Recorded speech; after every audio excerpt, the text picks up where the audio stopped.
তো বন্ধুরা, সবার প্রথমে জেনে নেই হাইব্রিড কার বলতে আমরা কি বুঝি। আমরা জানি পেট্রোল ডিজেলে চলা ইঞ্জিনের গাড়ি হয়, আবার জানি ব্যাটারি ইলেকট্রিকে চলা ইলেকট্রিক গাড়িও হয়। আর এই দুইটি যখন একসাথে কোনো একটি গাড়ির মধ্যে দেওয়া হবে তখন তাকে বলা হবে হাইব্রিড কার। মানে হাইব্রিড গাড়িতে পেট্রোল ডিজেলে চলা একটি ইঞ্জিনও আছে আর ব্যাটারি ইলেকট্রিকে চলা একটি ইলেকট্রিক মোটরও আছে। একটি গাড়িতে ডাবল সুবিধা, এর দুইটি পাওয়ার সোর্স, তাই এর নাম হয়েছে হাইব্রিড কার। এবার বলি এই হাইব্রিড গাড়ি আসলে কত প্রকারের হয়। এই হাইব্রিড গাড়ি মোটর ও ব্যাটারির গঠন অনুযায়ী 3 প্রকারের হয়। প্রথম সিরিজ হাইব্রিড কার, দ্বিতীয় প্যারালাল হাইব্রিড কার, তৃতীয় সিরিজ প্যারালাল হাইব্রিড কার।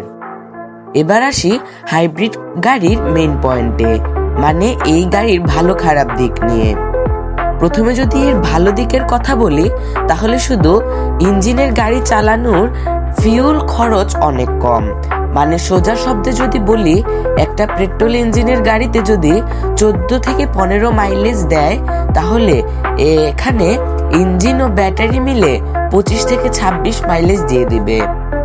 এর দ্বিতীয় ভালো দিক যদি চিন্তা করি তাহলে এর দ্বিতীয় ভালো দিক হলো শুধু ইঞ্জিনের গাড়ি চালানোর থেকে এখানে একটু পলিউশন কম হয়, কারণ এখানে ছোট ইঞ্জিন চলে যার ফলে ধোঁয়া কম হয় এবং পরিবেশ দূষণও কম হয়।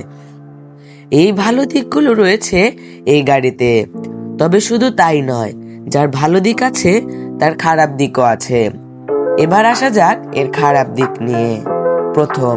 এর প্রথম খারাপ দিক হলো একটা সম্পূর্ণ ইলেকট্রিক গাড়ি বা একটা সম্পূর্ণ ইঞ্জিন চালিত গাড়ির থেকে এর পাওয়ার অনেকখানি কম হয়, কারণ এখানে ছোট ইঞ্জিন ও ছোট মোটর ব্যবহার করা হয়।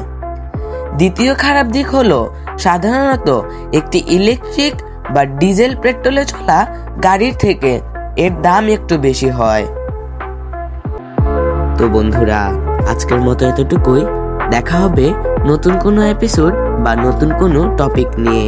আজকের মতো টাটা, বাই বাই।